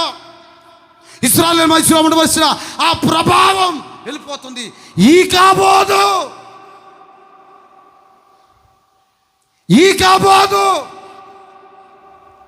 ప్రభావం వెళ్ళిపోయే ఆ స్థితి వచ్చేస్తుంది. కనుక నీవు ఉండాలి, ఆ దీపాన్ని వెలిగించాలని చెప్పి ఏమండి సమూయేలుని తీసుకుని వచ్చి తల్లి కని ఆ బిడ్డని పెంచి అదిగో తీసుకొచ్చి పాలు విడిచిన దినమందు తీసుకొచ్చి ప్రతిష్ఠించింది. ఆ చిన్నవాడు ఏం చేస్తున్నాడు తెలిసిన, ఏఫోదు ధరించుకున్నవాడై ఏలి ఎదుట ఏలి చేయవలసిన పని ఇప్పుడు సమూయేలు చేస్తున్నాడు. ఏం చేస్తున్నాడంటే ప్రతిరోజు దీపాలని కత్తిరించి నూనె పోసి దీపాలను వెలిగిస్తున్నాడు. దీపాన్ని వెలిగించిన వాడినేమో దేవుడు అత్యధికంగా ఆశీర్వదించాడు. దీపాలు వెలిగించవలసిన బాధ్యత కలిగిన వాళ్ళని దేవుడు యుద్ధ భూమిలో పెట్టి చంపించేశాడు. అక్కడ ఏ రోజు నువ్వు దీపాన్ని వెలిగించకుండా ఉంటావో అక్కడ నీకు యుద్ధం మారుతుంది, గుర్తుపెట్టుకో. ఒక విశ్వాసువి ప్రతిరోజు ఒక దీపాన్ని నేను వెలిగించాలి. ఆత్మ సంబంధమైన ఒక దీపం, పేతురు పత్రికలు అంటాడు కదా, ఆ దీపము చీకటి కలిగిన చోట వెలిగించు దీపమై ఉంది. ఆ దీపమే దేవుని వాక్యము. దేవుని మందిరంలో వెలగవలసిన ప్రార్థన అనే దీపం, విశ్వాసం అనే ఒక దీపం, సమర్పణ అనే ఒక దీపం, పరిశుద్ధత అనే ఒక దీపం. ఆ దీపం వెలిగించబడి ఎప్పుడు చూసినా అది ప్రకాశవంతంగా ఉండవలసిన దేవుని సన్నిధి ఎలా ఉంటుంది ఈ రోజునండి. మీరు కొన్ని సంఘాలకు వెళ్ళి చూడండి, దీపాలు ఆరిపోయి ఉంటాయి అక్కడ. కొన్ని సంఘాలకు వెళ్ళి చూడండి, ఆత్మ సంబంధమైన ఆరాధనలు ఆరిపోయి ఉంటాయి. కొన్ని సంఘాలకు వెళ్ళి చూడండి, ఖండింపు, హెచ్చరింపు, గర్దింపులు అనేవి ఆరిపోయి ఉంటాయి. కొన్ని సంఘాల్లోకి మీరు వెళ్ళి చూడండి, పరిశుద్ధాత్మ అనుభవాలు పూర్తిగా ఆరిపోయి ఉన్నాయి. అలాంటి సందర్భాలలో దేవుడు ఈ ప్రగతి పదంలోనికి ఈ సంఘాన్ని నడిపించడానికి గల కారణం ఏంటో తెలిసిన, ప్రతి దినము ఏమండి నూనె పోసి వెలిగించగలిగిన సమర్పణ కలిగిన సేవకులు ఉన్నారు. కనుక చేతులు నీవు దీపం వెలిగిస్తున్నంత వరకు ప్రభు నీకు ప్రత్యక్షం అవుతానే ఉంటాడు. వ్యక్తిగతంగా ప్రభు సంధిలో వాక్యం చదువుకుంటున్నంత కాలం ప్రభు నీకు ప్రత్యక్షం అవుతానే ఉంటాడు. నువ్వు పరిశుద్ధంగా, నీతిగా, యథార్థంగా ఏమండి దేవుని సన్నిధిని అనుభవిస్తున్నంత కాలం ఆయన నీకు ప్రత్యక్షం అవుతానే ఉంటాడు. ఆయన నువ్వు ప్రార్థన చేసుకుంటున్నంత కాలం నీకు ప్రత్యక్షం అవుతానే ఉంటాడు ఆయన నీకు. అది ఆరిపోయిన రోజే నేను విడిచిపెట్టి వెళ్ళిపోతాడు, గుర్తుపెట్టుకో. నేను విడిచిపెట్టి వెళ్ళిపోతాడు. సమూయేలుకు మాత్రమే దేవుడు ఎందుకు ప్రత్యక్షమయ్యాడు తెలిసిన, దేవుని మందిరంలో దీపం వెలిగించే బాధ్యత మొట్టమొదటిగా తానే తీసుకున్నాడు. బైబిల్లో రాసిన మాట, దాను మొదలుకొని బెహర్షవా అనే స్థలం వరకు, ఈస్ట్ నుండి వెస్ట్ వరకు దేవుడు సమూయేలు పేరు చెప్తే గడగడలాడేటట్లుగా చేశాడండి. చప్పట్లు కొట్టి ప్రభుని స్తుతించి గట్టిగా తప్పలు చేతులు పైకెత్తి కొంచెం గట్టిగా చెప్పండి, కొంచెం గట్టిగా చెప్పండి, గట్టిగా ఒకసారి చెప్పండి. ఈరోజు నేను మీతో చెప్తూ వస్తున్నాను, దీపం వెలిగించు. నూనె పోస్తా ఉండి దానికి రోజు. ఒకవేళ నుసు కడితే ఆ నుసును ఒకసారి కత్తిరించి దాన్ని. అలా వెలిగించబడిన ఒక స్థితి మీకు కావాలండి. అందరూ ఒకసారి ఆమెను చెప్పండి. మూడో విషయం చెప్తాను, జాగ్రత్తగా అండి. ఒక్క అర్ధగంట లేట్ అయినా ఇబ్బంది ఏం లేదు, మంచి విషయం. చూడండి, హోషేయ గ్రంథం 12వ అధ్యాయం 4వ వాక్యం. అతడు దూతతో పోరాడి జయముందెను. హోషేయ గ్రంథం 12వ అధ్యాయం 4వ వాక్యం. అతడు దూతతో పోరాడి జయముందెను. అతడు కన్నీరు విడిచి అతని బ్రతిమలాడెను. బేతేలులో ఆయన అతనికి ప్రత్యక్షమాయెను. అక్కడ ఆయన మనతో మాట్లాడాను. కన్నీరు విడవటం వల్ల దేవుడు అతనికి ప్రత్యక్షమయ్యాడు. మూడో విషయం చెప్తున్నాను. మొదటి విషయం చెప్పాను, ఆయన వెతికే వారికి ఆయన ప్రత్యక్షం అవుతాడు. రెండవ విషయం, దేవుని సన్నిధిలో దీపాన్ని వెలిగించే వాడికి ఆయన ప్రత్యక్షం అవుతాడు. మూడో విషయం, ఆయన ఎవరికి ప్రత్యక్షం అవుతాడో తెలిసిన, ఎవడు కన్నీళ్ళు విడిచి ఆయన బ్రతిమలాడతారో, ఆ బ్రతిమలాడి పోరాటం ప్రభుతో ఎవరైతే పోరాటం చేస్తారో ఆ పోరాటం చేసే వాళ్ళకి నా దేవుడు ప్రత్యక్షం కాబోతున్నాడు. చేతుల పైకెత్తుకు సార్ ఆమెనే చెప్పండి. అందరం రెండు చేతుల పైకెత్తుకు సార్ ఆమెనే చెప్పండి. మీరు పోరాడవలసింది మనుషులతో కాదు, మనుషులతో కాదండి. మనం పోరాడవలసింది దేవునితో పోరాడాలి. రోగం తొలగించబడట్లేదా? దేవునితో పోరాడు, అలసిపోవద్దు. బైబిల్లో రాస్తున్న మాట, ఆ పై వాక్యాలు రాస్తున్న మాట, అతడు మగసిరి గలవాడై. ఎలాంటండి? ఎలా పోరాడాడంట? నోలు తెరి చెప్పండి. ఎలా పోరాడాడంట? మగసిరి. చాలామంది నేను మగవాడిని, నేను పేద మగవాడిని, నేను మావాళ్ళు మగవాడిని కాదు. ఏంటి మగవాడు అంటే ఏంటి? మగవాడు అంటే ఏంటి? చేతుల పైకి స్థలాలు లేదు చెప్పండి, కొంచెం గట్టిగా లేదు చెప్పండి. కండ్లు పెంచుకోవటం పెద్ద మగోడువా? అసలు నలుగురు నీసురావతల పాదేస్తా, మామూలు మగోడు కాదు. చేతుల పైకి స్థలం ఆమెనే చెప్దామండి. ఒక్క మగాడు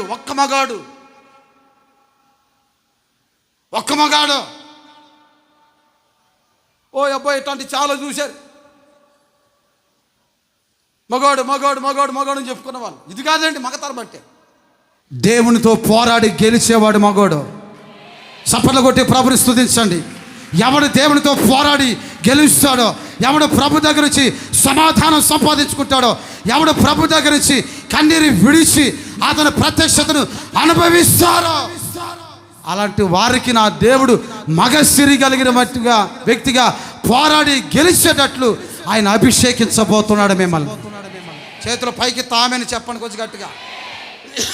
చేతుల పైకితో సరళలే చెప్పండి, కొంచెం గట్టిగా చెప్పండి. ఎవరికి ప్రత్యక్షం అవుతాడో, ఎవరు కన్నీరు విడుస్తారో, ఎవరు దేవుని బ్రతిమలాడతారో, ఎవరు దేవుని సన్నిధిలో మగసిరి కలబడి పోరాడతారో, ఆ పోరాడే వాళ్ళకి దేవుడు ప్రత్యక్షము కాబోతున్నాడు. ఆయన చేతుల పైకెత్తి నిండుగా చెప్దామే అండి, దేవుడు ప్రత్యక్షం కాబోతున్నాడు. ప్రార్థన చేసుకునే వాళ్ళకి, దేవుని సన్నిధిలో గోసాడి మగసిరి కలిగిన వాడిగా నిరాశ నిస్పృహత లేకుండా విడిచిపెట్టకుండా ఏమండి ప్రభుతో పోరాడి గెలవటమే అండి. దేవుని సన్నిధిలో పాదాలు పట్టుకున్నాడు యాకోబు. బైబిల్లో రాస్తుంది కదా, ఇశ్రాయేలు గురించి రాస్తుంది, యాకోబుని గురించి రాస్తుంది. యాకోబు మడిని పట్టుకున్నాడండి, ఆ దూత పాదాలు పట్టుకున్నాడు. పరలోకానికి వెళ్ళిపోయే సమయం అయిపోయింది. తెల్లారుజామున రాత్రంతా పోరాడాడు. ఆ దూత చెప్పింది కదా, నన్ను విడిచిపెట్టు యాకోబు, నన్ను విడిచిపెట్టు, నేను త్వరగా వెళ్ళాలి. నీవు నన్ను ఆశీర్వదిస్తేనే తప్ప నేను నిన్ను విడిచిపెట్టి వెళ్ళను. నన్ను నువ్వు ఆశీర్వదిస్తేనే తప్ప నేను నిన్ను విడిచిపెట్టి వెళ్ళను. నువ్వు నన్ను ఆశీర్వదించాలి. నీవు నన్ను ఆశీర్వదించాలి. రాత్రంతా బ్రతులు నడుతున్నాడు, కాలు పట్టుకుంటున్నాడు, బ్రతులు నడుతున్నాడు, కన్నీళ్ళు పెడుతున్నాడు, ఏడుస్తున్నాడు. ఆ పట్టిన పాదాలు నెత్తి మీద పెట్టుకుని ఏడుస్తున్నాడు. నువ్వు మామూలు వాడు దేవుడు కాదయ్యా, నువ్వు మామూలు దేవుడు కాదు, నువ్వు పరాక్రమం కలిగిన వాడివి. నీ పాదాలు నా తల మీద ఉంటే చాలు, నన్ను ఆశీర్వదించయ్యా. నీ పాదాలు మాత్రం నేను వదలరా, నేను వదలను. నువ్వు నన్ను ఆశీర్వదించు, వదులు. నేను పరలోకానికి వెళ్ళిపోవాలి, నన్ను వదులు, నేను వదలను. నువ్వు నన్ను ఆశీర్దిస్తావా, ఆశీర్దించవా? మొండి పట్టండి, మొండి పట్టండి. బైబిల్లో రాసిన మాట, మగసిరి కలిగిన వాడిగా పట్టాడంట పట్టు. ఆమెను చెప్పండి కొంచెం గట్టిగానండి, కొంచెం గట్టిగా ఆమెను చెప్పండి.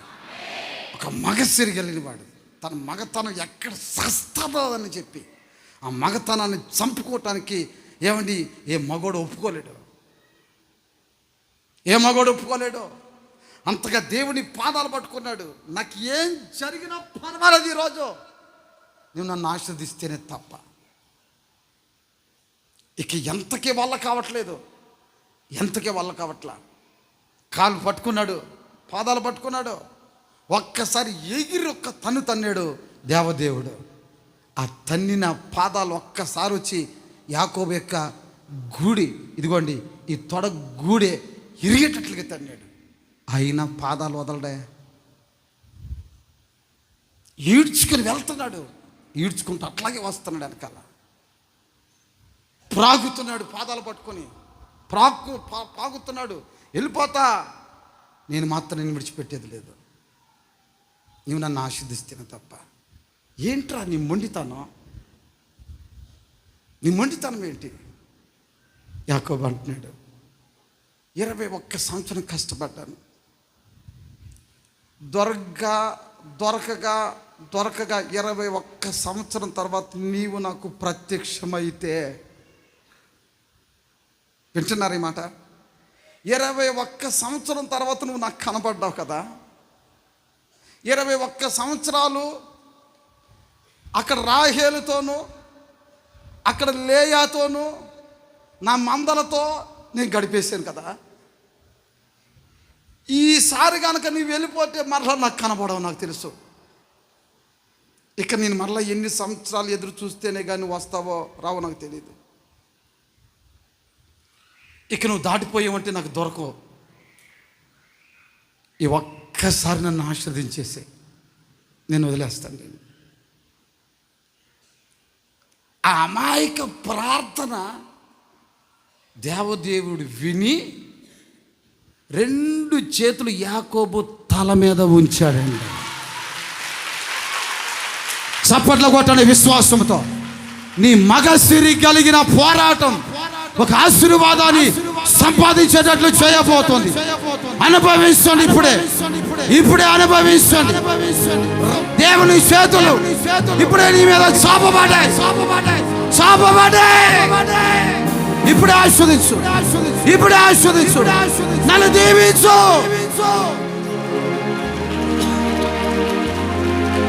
బ్రతిమలాడాడు,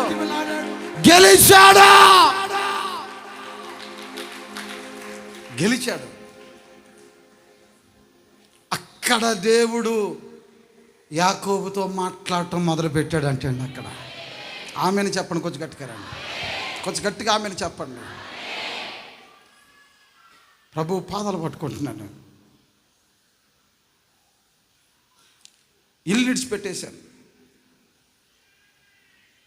అన్నదమ్ములు విడిచిపెట్టేసుకున్నాం, రక్త సంబంధులను వదిలేసుకున్నాం, బంధువులను కూడా వదిలేసుకున్నాం. అందరూ అయిపోయారు, ప్రేమించిన వాళ్ళు అయిపోయారు, దగ్గర ఉంటాను అనుకున్న వాళ్ళు అయిపోయారు, అందరూ అయిపోయారు. ఇక మిగిలింది ఎవరు తెలిసిన? నేను నా ప్రభు మాత్రం మిగిలిపోయాం. ఈయన దూరం అయిపోతే ఇక నాకు కష్టం. నాకు ఇక ఈయన దూరం అయిపోతే నాకు కష్టం. నాకు చచ్చిన నేను వదిలేది లేదు. నువ్వు నన్ను చంపాలని చూసినా నాకు పర్వాలేదయ్యా, నువ్వు నాకు కావాలి. అట్లాగే పాదాలు పట్టుకొని పోరాడి పోరాడి పోరాడి పోరాడి చివరికి దేవుడు అంటున్నాడు కదా, యాకోబా నువ్వే గెలిచావురా, నువ్వే గెలిచావు, నువ్వే గెలిచావు. నీ కన్నీళ్ళు చూశాను నేను, మొండితనం చూశాను, బ్రతిమలాడే విధానం చూశాను, నీ పోరాటాన్ని కూడా చూశాను నేను. ఇక్కడ చాలామంది ఉన్నారు, మీ పోరాటం ఎటువంటిదో నాకు తెలుసు.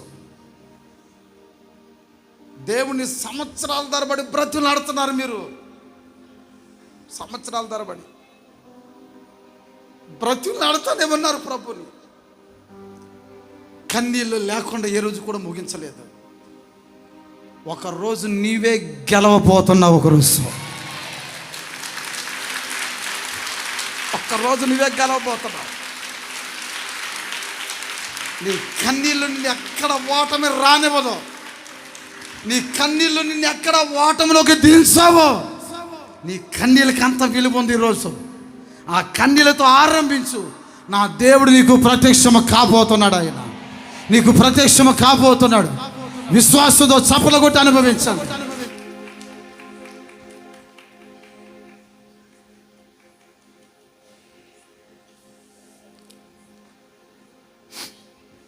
ఇరవై 28 సంవత్సరాలు అయిపోయింది ప్రభు పాదాలను పట్టుకుని. ఈ పాదాల దగ్గర ఉన్నంత ఆనందం నాకు ఏ పాదాల దగ్గర కనపడలేదు. నాకు నీ దశ, నీ పేదరికం, నీకున్న రోగం, ఒక్కనాటికి నీ కన్నీళ్ళ ముందు అవి ఎన్నదగినవి కాదయి, ఒక్కనాటికి ఎన్నదగినవి కాదు. నీ మీద పడ్డ నింద, సంతానం లేదనే నింద ఇక ఉండదు. నీ కన్నీళ్ళ ద్వారా అంత జయం కలగబోతుంది. ఈరోజు నీకు ప్రత్యక్షం అవుతున్నాడు ఆయన. ప్రత్యక్షం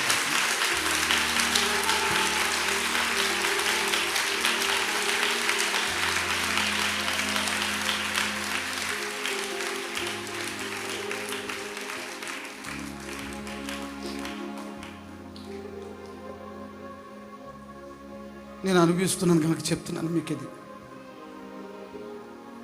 ఒట్టి మాటలు కాదు, మంచి మనసుతో చెప్తున్నా. ప్రభు పాదాలు పట్టుకుని 28 సంవత్సరాలు అయిపోయింది.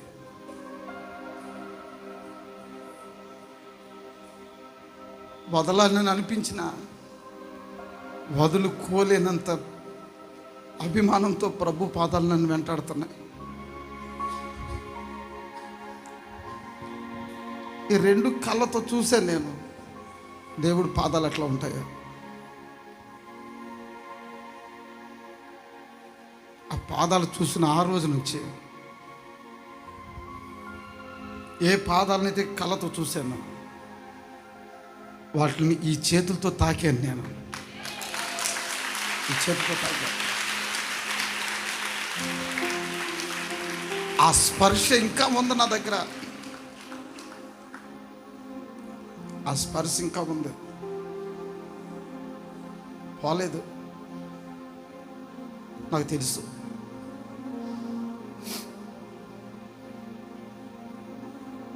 పెద్దగా ఏదో అయిపోవాలనో ఏదో జరగాలని నేను ఇప్పుడు అడగలేదు ప్రభు దగ్గర. నీ పాదాలు తాకాను కదా ప్రభు, ఆ స్పర్శ నాతో ఉంటే చాలయ్యా, అది ఉంటే చాలు. నేను చూస్తూ బ్రతికేస్తానయ్యా, నేను చూస్తూ బ్రతికేస్తాను. దయచేసి లేచి నిలబడండి.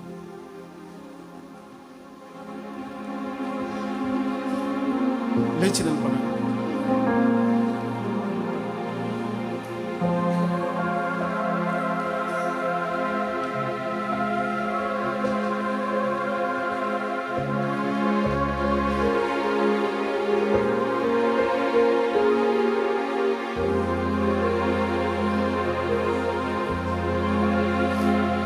నీతో చేసిన తీర్మానములు స్థిరపరచితివే,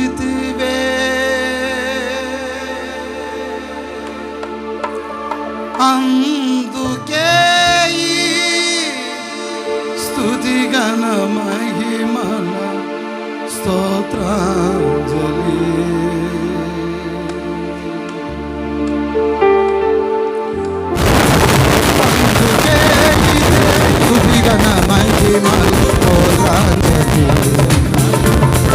స్తోత్రాంజలి,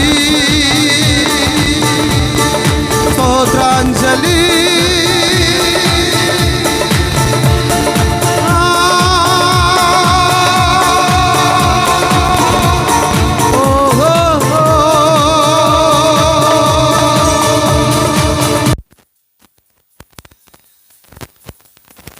యేసయ్యా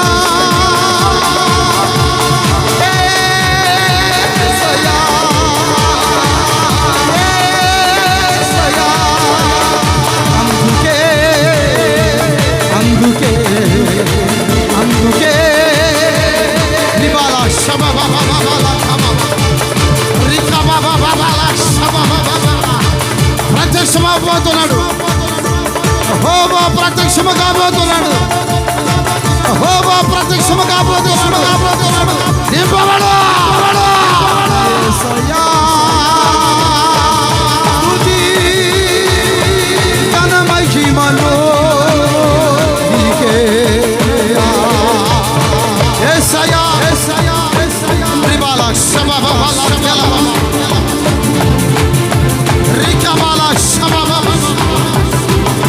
ఎవడు దేవుని మందిరంలో దీపాన్ని వెలిగిస్తున్నాడు, ఎవడు పరిచర్యని అనుభవిస్తున్నాడు, ఎవడు పరిచర్యలో నిలబడుతున్నాడు, ఎవడు దేవుని మందిరాన్ని ప్రేమిస్తున్నాడు, ఎవడు దేవుని మందిరాన్ని దేవుని మందిరముగా చూస్తున్నాడు,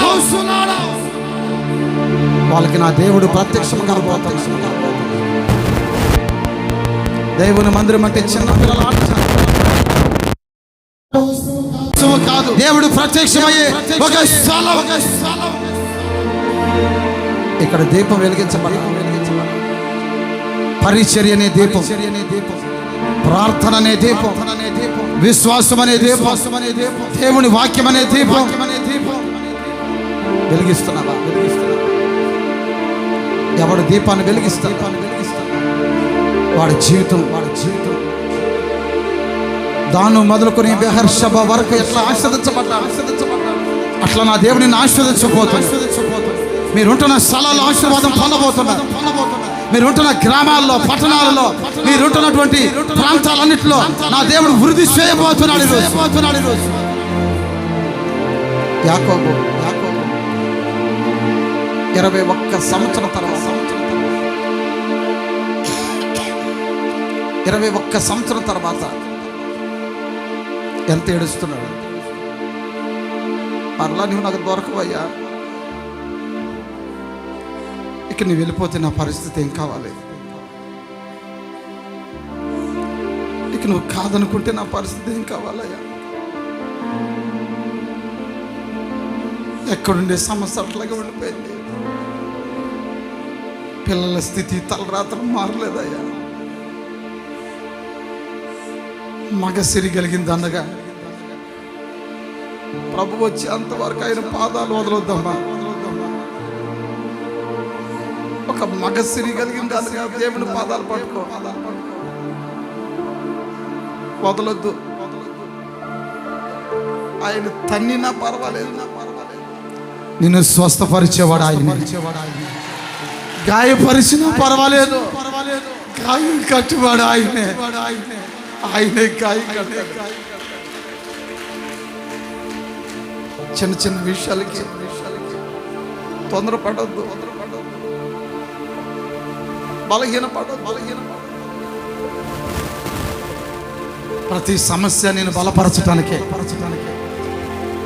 ప్రతి కష్టం మరి అంత ఎక్కువ సమస్యను ఎదుర్కోవటానికి, ప్రతి రోగము నీ అపజయాల్ని పాలు చేసేదానికి కాదు, జయాన్ని కలుగు చేసేదానికి.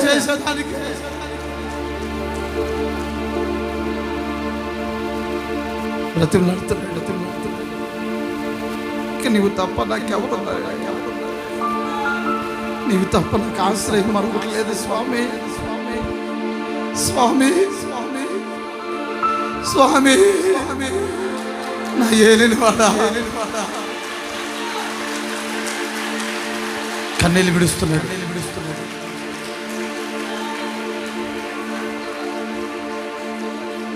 ఓ గాడ్ రబా షబా.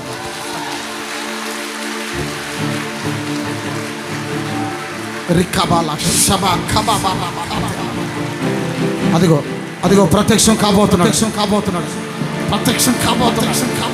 నింపబడు ఆత్మలో నింపబడు. భాషలు మాట్లాడు, కేకలవే.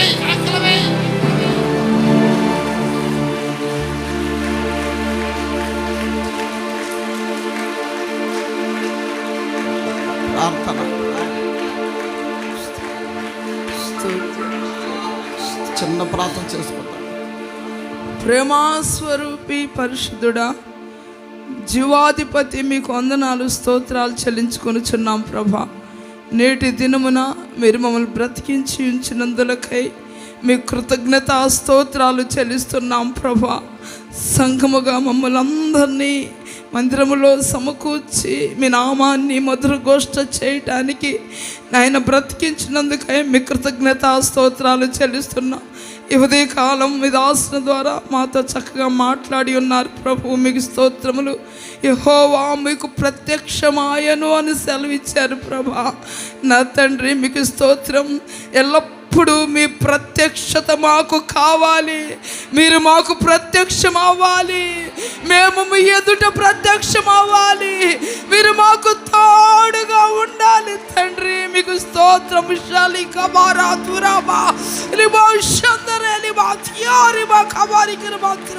పరిశుద్ధాత్మ తండ్రి మీకు స్తోత్రాలు చెల్లించుకొనుచున్నాము ప్రభువా.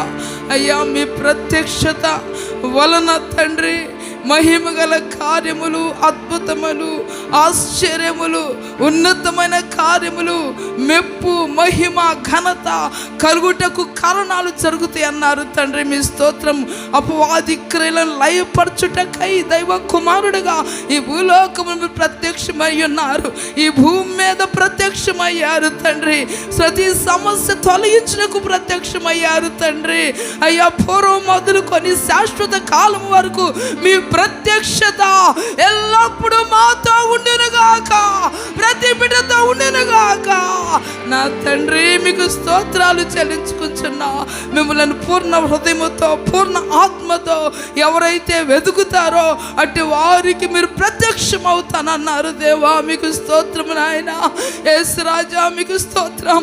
దీపము చేత పట్టుకొని, చీపురు చేత పట్టుకొని అయ్యా నాయన 10 వెండి నాణెములు పోగొట్టుకున్న ఒక స్త్రీ ఒక్క వెండి నాణెము పోగొట్టుకున్నటువంటి పరిస్థితుల్లో దాన్ని వెతికి పొందుకునే అంతవరకు నాయన తండ్రి వెతుకుతూనే ఉంది తండ్రి.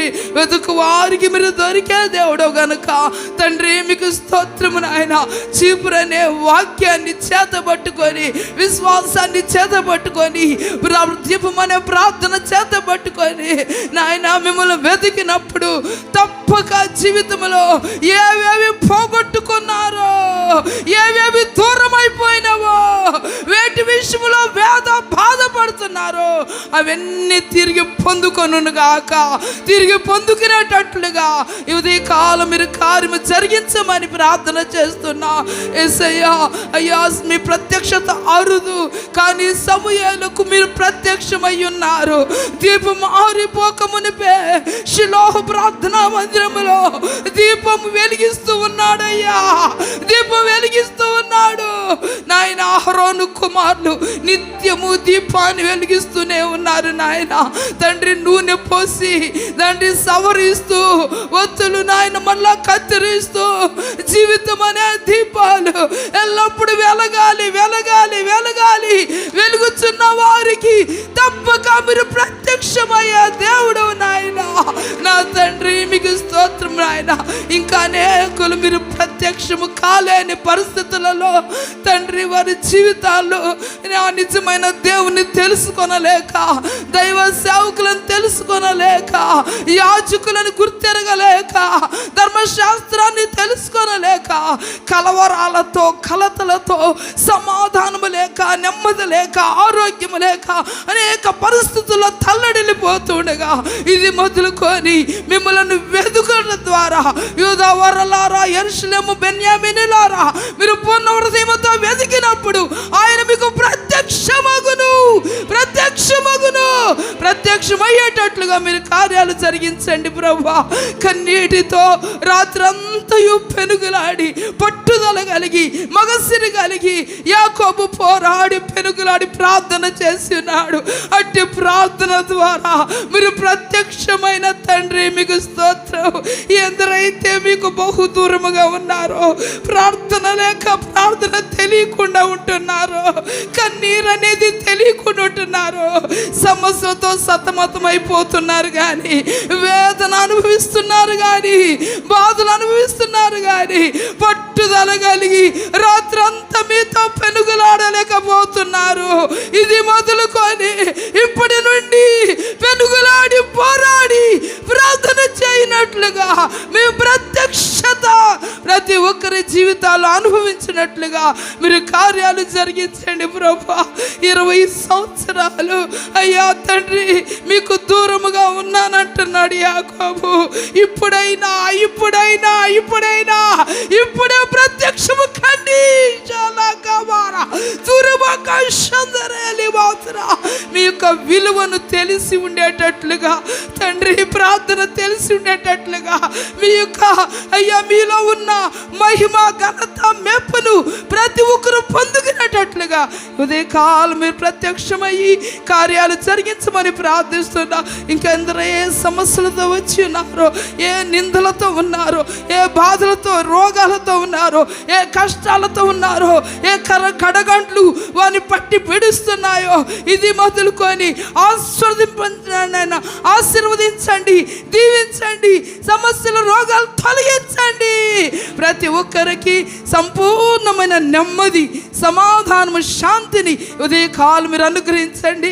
దైవ సేవకుల ద్వారా మాట్లాడిన ప్రతి మాట ఒక్కొక్కరు వినికిడిలో ఫలభరితంగా మార్చండి. దైవజనులు కూడా మీరు అభిషేకించి ఇంకాను రెట్టింపు ఆరోగ్యముతో, కృపతో, బలముతో, జ్ఞానముతో, ఆత్మాభిషేకముతో అనేకులకు నీ వాక్కులు ప్రకటించే బలమైన సాధనంగా వాడుకొని ఎద్దుకు నడిపించే సాధనంగా వాడుకొనమని ప్రార్థిస్తున్నాం. బలపరచండి అయ్యా. మీరు అతి త్వరలో మహిమగల మహారాజువై, మహాఘనుడివై, గొప్ప దేవుడివై వధువు సంఘము కొరకై మీరు రానంటున్నారు. మీ మహిమల రాజ్యమునకు రాకడకు మమ్మల్ని అందరినీ సిద్ధపరిచి పరిశుద్ధపరచమని మీకే మహిమ, ఘనత, ప్రభావములు చెల్లించుకొనుచు యేసు క్రీస్తు శక్తి గల నామములో ప్రార్థన చేసి వేడుకొనుచున్నాము తండ్రి. ఆమేన్. మన తండ్రి అయిన దేవుని ప్రేమ, కుమారుని యేసు క్రీస్తు వారి యొక్క కృప, పరిశుద్ధాత్మ నిత్య సహవాసము, సన్నిధి ఇప్పుడును ఎల్లప్పుడును సదాకాలం ఆయన సన్నిధిలో కన్నీరు విడుచు వారికి ఆయన ప్రత్యక్షమగును కాక. గట్టిగా చప్పట్లు కొట్టి ప్రభువును స్తుతించండి.